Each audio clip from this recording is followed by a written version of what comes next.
What's going on, everybody? Mortem here, this time bringing you my review after 100% for Star Wars Outlaws. An open-world Star Wars adventure where we get involved in the criminal underworld, dealing with shady characters making back-alley deals. But before we get into all that, I review games after 100% all the time to set me apart from other reviewers on the platform, and while that does include the achievements, it also includes a lot more than that. There's a video linked below that goes over everything I cover, and normally this is where I would direct you to my Steam profile, which is what I usually use. But this game is not available on Steam if you're on PC, you have to go through Ubisoft Connect, so I figured I would just throw up this screenshot of the achievement page this time around. So there is that for you. Now it's also important to mention that I did in fact receive a review key for this one, so even past the early access period for the game, which we'll talk about, I had access a bit earlier than that, which is in part how I'm bringing you this review so early. But with that out of the way, let's talk about what this game is supposed to be. So as I mentioned, open world action adventure where we get involved in the criminal underworld of the Star Wars universe. This sees us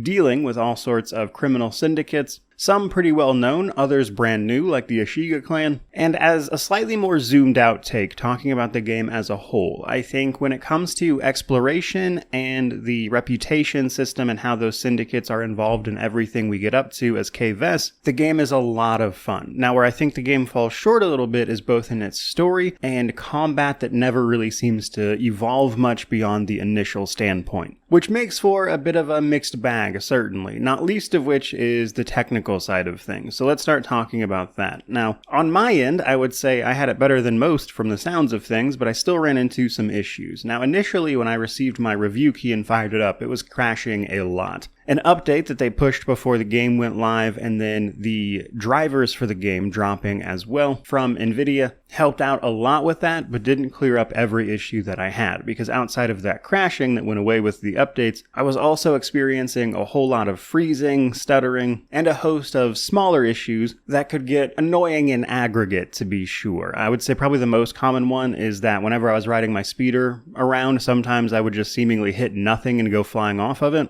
And then oftentimes the interaction prompt for certain things in the environment, like you walk up to it and press E to use or whatever, and then sometimes that prompt would just not be there or it would stop working. And I'd have to run away 20 feet and come back for it to sort of reset itself, and stuff like that gets annoying over long periods of time. Now, that's what I've experienced personally, but as this game has been out to the public a little bit at least, in the form of its early access period from one of its versions, there is some other information to go through. Now, for starters, I would say the PlayStation 5 had this the worst. Apparently there was a save file corruption bug over there that has forced people to effectively restart the game despite paying for the early access, so definitely not the best of looks there. So all in all, even before the game launches, it clearly has at least a few technical issues to be aware of. Now that brings us to the difficulty and accessibility stuff. So this game has a host of both difficulty and accessibility options. There's an overall difficulty between Explorer and Scoundrel, which will determine things like player health, enemy difficulty, how accurate they are basically, how much you'll be pursued by the Empire if you get a wanted level, that kind of stuff. And then there are other more accessibility-oriented options like colorblind modes, but also stuff that will make the minigames easier. Like one of them is a rhythm game, and they just completely remove that if you want, which was useful for people like myself who hate rhythm stuff. And while nothing about this game is what I would consider hard due to the nature of it being an action adventure, it is important to mention that you can, in fact, customize and change a lot of these settings to your heart's content and find something you're more comfortable with. But that brings us to the story of this one. Obviously, I want to be mindful of spoilers here. The game is just officially releasing the day this review actually goes live, but still a few broad things I want to mention here. So if you don't want any information on this, I would just go ahead and skip this altogether. Otherwise, let's go ahead and get into it. Now, first up, I want to give a broad overview here. I will say that in terms of what I liked, it was mostly the ending when everything comes together, and the little moments between our character KVS and her, let's say, animal companion Nyx. But otherwise, I honestly didn't care too much for the story. A lot of it is just a very basic heist movie setup. You're gathering a crew of people to perform a big heist, and then as expected, there are complications along the way, and if you've seen literally any heist movie, you've seen basically what this game has to offer story-wise.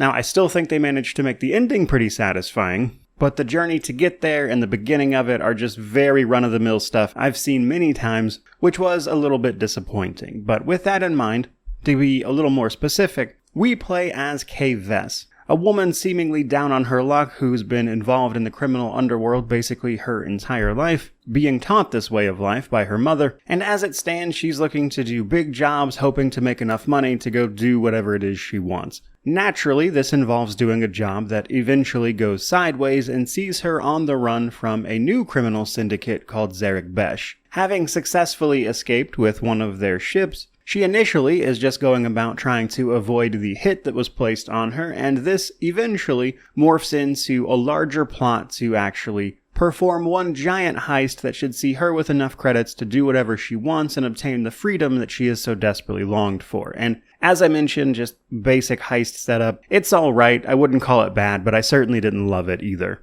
Which brings us to the progression systems of the game. Now, some of these are pretty fun, others could be a little annoying at times. So, progression in this game ultimately comes down to your abilities, your ship, your speeder, your blaster, your clothes or equipment, and then acquiring parts to upgrade those things. So let's start with the most basic one, abilities. Now, in order to learn new skills, we first have to find an expert who can basically explain what these things are to our character. After we find the expert and then do a quest for them, that gives us access to their abilities. But in order to unlock those abilities, we first have to perform a variety of actions out in the environment, and in some cases even acquire materials. Doing all of those will then unlock that ability, which serves as sort of the backbone to our main character progression. This is going to see us gain extra abilities like the ability to take down heavy enemies stealthily or do stealth takedowns on droids, learn how to do certain maneuvers in our ship or speeder even. So it touches kind of every aspect of the game in some way. And overall, I kind of like the general premise of it. I think it fits this genre of games very well. And the idea of going and finding these experts and learning from them and then applying that experience kind of felt pretty natural. I actually did like that system quite a bit. But then we have all of the other forms of progression. So your ship that we get, the Trailblazer, can be upgraded over the course of the game. Things like better shields, hull, blasters, etc. You gain most of the materials for this just out in space, if you'd imagine. And while it's not strictly speaking necessary for the main game, if you plan on doing anything out in the actual space sections of the game, like any of the contracts that take place out there or fighting any enemy ships, this is going to be necessary. Then we have our speeder, somewhat similar situation. We can upgrade all the different aspects of it, how quickly it accelerates, what the top speed is, how easily you can turn, things like that. And this also involves just finding a bunch of materials out in the world, including some unique speeder parts and bringing them back to a mechanic to upgrade them. Your blaster, however, is a little bit different in the sense that our primary weapon is a blaster pistol. In order to upgrade this, we need to bring it to the workbench inside the Trailblazer. And then we can change out or modify any of its various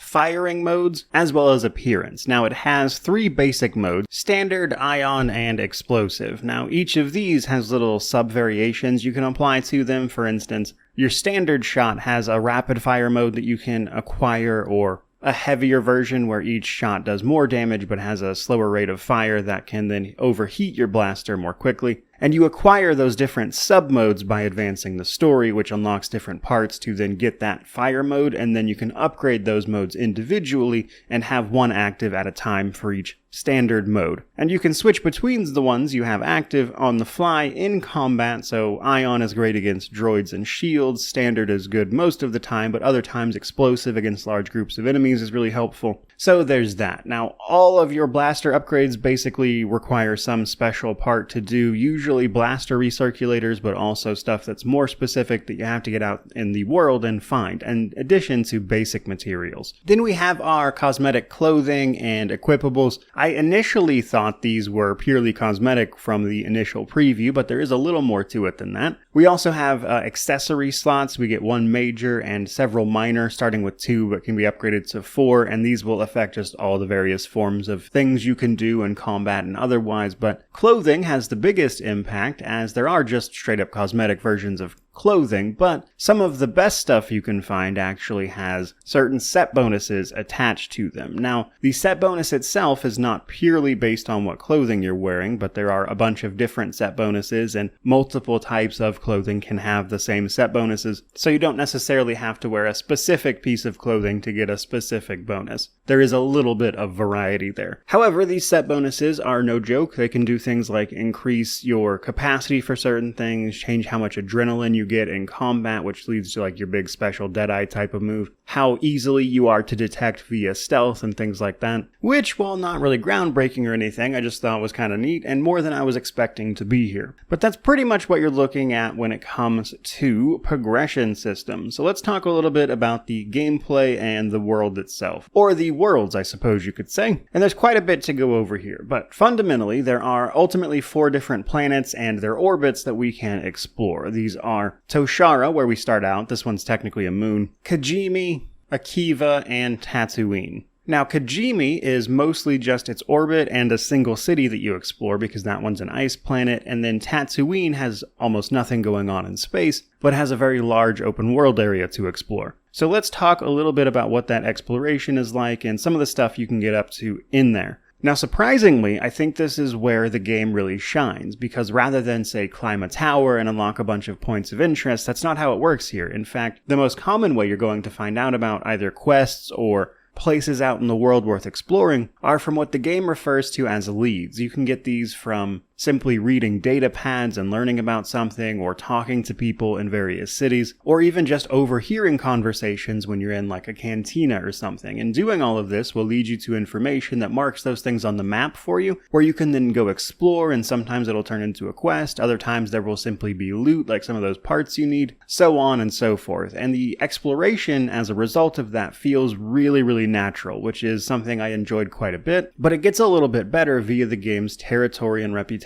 system. This is what I think is the best thing about this game. I really enjoy this system. Basically, we're going to be involved with those criminal syndicates that I mentioned, and that is a real gameplay mechanic in which we are playing with 4 different syndicates: the Pike, the Crimson Dawn, the Hutts, and the Ashiga clan. Over the course of the story, as well as your dealings with them, your reputation with them is going to go up and down, which can affect things like prices with their vendors, the availability of contracts they're willing to give you, and even some rewards if they like you. If they don't like you, you'll get bad prices, and at worst, they might start sending kill squads after you. But all of these reputations are meant to be very flexible. As you do jobs for them, they're going to go up and down. That's the whole point. To quote one of the characters in-game, all of the syndicates expect to be betrayed at some point or another. Now, what's really cool, though, is how this affects territory. You see, each of these syndicates, and even the Empire, controls certain areas of the world that are considered that faction's territory. How much they like or dislike you determines how welcome you are in those areas, and often missions take place in those areas. And this means if you have a great reputation with them, they don't mind if you just stroll right in the front door. But if they don't like you, obviously that's not going to work. In cities, they'll only throw you out, but out in the open world where combat is much more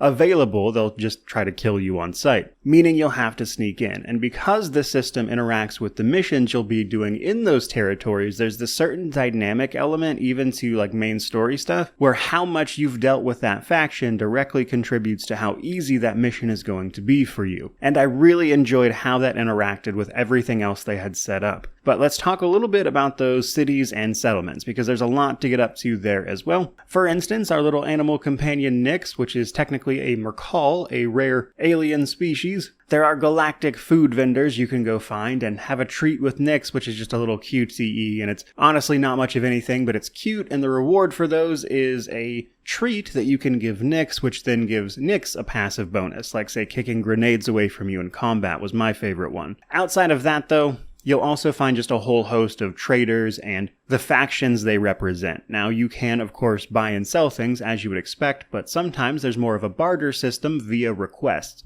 Sometimes merchants and things will be looking for something very specific, and they're willing to trade you something you need for those, which is another way to get key materials for upgrades. It's also a way to acquire certain cosmetics. Now, faction vendors specifically can be given syndicate data to affect your reputation with them, so there's that. And that stuff, in addition to all of the stuff with leads I've already mentioned, forms the bulk of what you'll be doing. But there are a few other smaller activities like gambling you can get up to. You can bet on Fathia races, and you can also play Sabak, which is like a mix of blackjack and poker. But you get tokens that you can use each turn to like change the rules on the fly, which I thought was kind of fun. I actually liked that minigame more than I thought I was going to, and because this is the underworld, you can even learn some tricks to cheat along the way, which was funny. But between all of those things in exploration, there's a lot to get up to. So let's talk about a few other things. Now right away, it's also worth a mention that Nyx is pretty heavily involved in everything you as a character do. You can send Nyx to go interact with the environment, which is necessary to solve certain little mini puzzles. It's also useful in combat if you want Nyx to go get you a grenade or another weapon that has dropped outside of your covers, saving you some health in the meantime. And Nyx can even attack or distract enemies to make your life a little bit easier in one way or another, so Nyx is very heavily involved in everything you do. But as there are going to be places we are not welcome pretty regularly, and the fact that we are just K-Vess and not some heavy soldier or something, oftentimes we're going to find ourselves sneaking. Stealth plays a pretty big role in this game, and unfortunately, a lot of the times it feels very inconsistent. For the most part though, it's just going into a crouch mode, which reduces the noise you make, but that's also affected by things like your clothing, as well as certain abilities you can pick up. And then you can silently take down enemies. Now to take down bigger enemies, you need an upgrade that lets you stealthily take down droids or elite enemies. Otherwise, you have to distract them with Nyx to get them to move so you can go around. Nyx also has a sort of sense button that you can activate, which will show you the general location of important things around you, including enemies, so you can try to avoid being seen. Now, when you are seen, you still have a couple of options. Typically, they'll go into like an investigation state if they saw you only briefly, and then they'll walk towards wherever they saw you at, and if you're there, they'll find you. If not, they just go back to what they were doing. Now, if they see you and you have an ability called Fast Talk, you can activate that to briefly distract them to give you an opportunity to use the stun version of your gun, which is a mode that takes a while to recharge, but allows you to one-hit most enemies and knock them out, which as long as no other guard sees it, might buy you a little bit of time. But because the cooldown on that stun is fairly long and knocking other enemies out will help, it's very easy to get discovered. So when you inevitably do, you then have to deal with other things. So when an enemy notices you, they'll of course go into combat, and this alerts anybody in the nearby vicinity. And then of course, when you start shooting your blaster and stuff, this can alert others. Now eventually, one of those characters you've alerted is going to try to either run to an alarm or call for reinforcements, and that is going to put you obviously in a much worse position. But if you can kill everyone around you, you can still hopefully preserve your stealth without raising every alarm. But if the alarm goes off,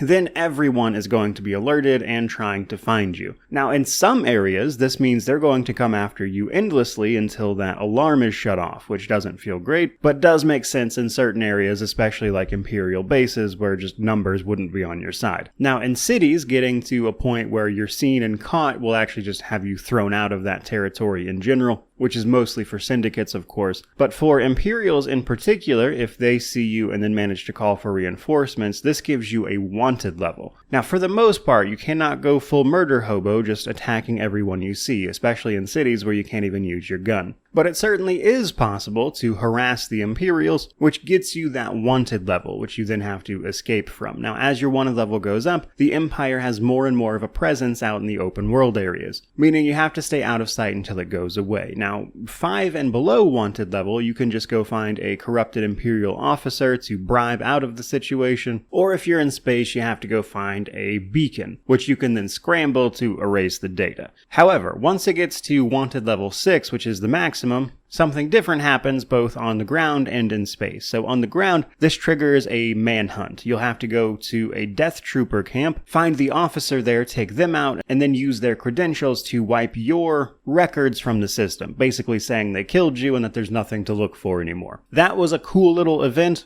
And Death Troopers are actually pretty challenging, so it gives you a pretty good reason to avoid that. Now, out in space, this is a little bit different. You instead get attacked by tons of Imperial ships, of course, including some cruisers, but also what they call a raider ship. Now, after you've defeated the raider, you'll finally be able to jump into hyperspace and run away if you hadn't already before getting to that point. So there's that. Basically, getting a max wanted level has consequences you need to be aware of, because while at that level, it will not reduce. You will never be able to simply wait it out. You have to deal with that situation. It won't even let you fast travel, as a matter of fact. So there's that. Now, the last thing I want to mention is simply doing the contracts and stuff. So once you get to a certain point in the story, you can take on contracts or jobs for certain factions and whatnot. And these are more like Radiant quests that pop up every once in a while that let you interact with them and do jobs to increase your reputation and potentially even double cross them if you want, which is in addition to more specific curated quests that you can also do for the factions as well, both as part of the main story and some of the side content available to you. But all in all, the world, the reputation systems, the exploration, that's where the game really shines. I think that is what this game does best, and I had a lot of fun doing that.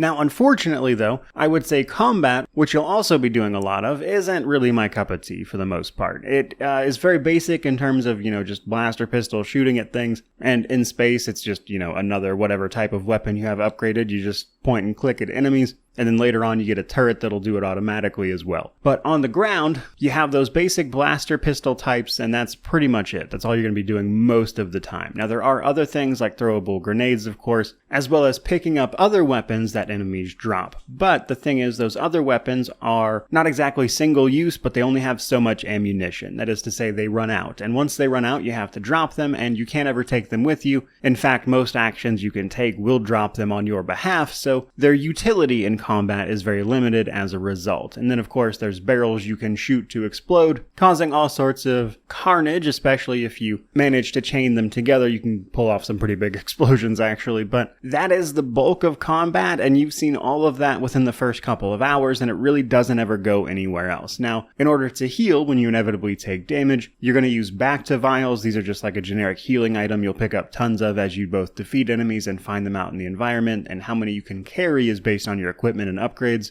But participating in combat, basically through any means, is going to fill up your adrenaline bar. So your adrenaline bar eventually gives you access to your big ability, Adrenaline Rush. When it's full, you can hit X on the keyboard to go into a sort of Deadeye mode where you have a few moments to mark targets, and then when it ends, you'll kill regular units, and then heavy units will be staggered by this. You can upgrade Adrenaline Rush later to hit more targets, up to a maximum of 6, and this is your primary method of attack on the speeder in particular, because you cannot fire normally while on a speeder. But that's pretty much all there is to it. A little later on, you get access to an expert that teaches you how to use heavy weapons. These are things like the sort of Gatling lasers you'll see Imperial troops use sometimes, and a few other weapons. But all that really does is change up the weapon types you can pick up from other enemies. You still can't take them with you or anything. It just lets you pick up more types of weapons from the environment temporarily. Now, personally, I would say just an easy way to adjust combat that I don't think would be labor intensive or anything would simply be to let KVS carry more weapons, even if you keep their ammunition costs the same. So take those heavy weapons and your speeder and everything. What if I could just take one of those with me, or put one on the speeder that I can still only use temporarily due to the ammunition cost, but I can take the actual weapon with me, which can then, with a little bit of setup and preparation via the speeder and everything, which I think would fit right along with how the concept of setting up for heists and things would also work, would feel a little more like I was actively preparing for the situation I was about to find myself in, and bringing along equipment and stuff that could help, even if it does have its limits in the form of ammunition that say you would have to go back to your speeder or something to prepare. Which is just an idea I had that I thought could maybe help this out, because otherwise it's just a little bit stale. Now, early on in combat, I would say that KVS is a little fragile. You don't have a lot of health until you get upgrades and stuff, and so it's honestly very easy to die, especially against a lot of enemies. But even that kind of goes away, and towards the middle to late game, you're kind of just walking in and blasting everything and walking out very easily. And overall, while it certainly has its moments,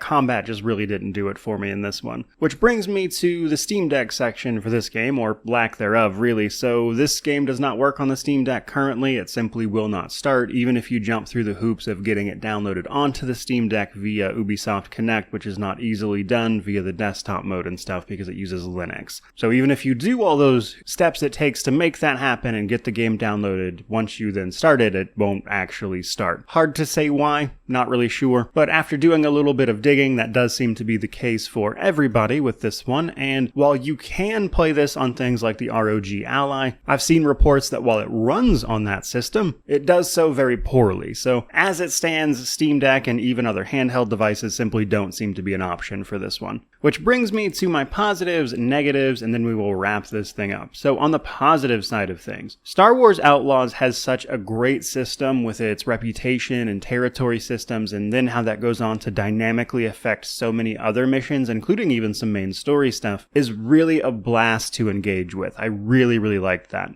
And then other stuff like the exploration and how you have to find leads and how that can lead into other quests as well, which then gives you rewards that you need for the progression systems, leads to this great, very natural feeling exploration-based system that I enjoyed a lot. And it's honestly much better than Ubisoft's past attempts, and I think a big step in the right direction for them. But nonetheless, there were some negatives to be sure. And if you've been following along, you're already aware. Basically, this was the combat and the story. Combat really doesn't evolve much from the beginning of the game, and feels about the same to the point where you're just so comically overpowered, it doesn't even make sense anymore. And that's despite the fact that your method to combat never really changes much or evolves in any way. Then there's the story. It's just a basic heist movie's plot setup, and while I enjoyed the ending well enough for what it was, I just don't think the story is a particularly strong point for the rest of this game. So if story and combat are important to you, those are obviously going to be big deal breakers, I would imagine, for a lot of people. Which brings me to my conclusion. Very generally speaking, I think whether or not you enjoy Star Wars Outlaws is going to be dependent upon which parts of this game are more important to you. If you care about exploration and interacting with that reputation system and whatnot, then I think the game is great and probably worth the asking price, at least for the base game, because you'll almost certainly enjoy those things. They're a lot of fun. But on the flip side of that, if stuff like the actual story and narrative or the combat specifically are the more important parts to you, then I imagine you'll probably not like this game very much. But when it comes to actually recommending the game, well, it actually gets a whole lot harder. So the game is expensive, $70 at a base price. If you're on PC, it's only available on Ubisoft Connect. You can't get it on Steam or anywhere else. If you're on PS5, they had that big problem with the save file corruption. If you're not on PS5, there's a whole host of other technical problems you might run into. I liked this game. A lot of its core mechanics and what it was trying to do are where I think the game shines, but things like the bland story, combat, potential technical issues, just the availability of the game, the price of the base game, all make it very hard to recommend. So for most people, I would say if you really want to play this right now, I think Ubisoft Connect Plus or whatever it's called, their subscription thing where you can pay like $18 or whatever it is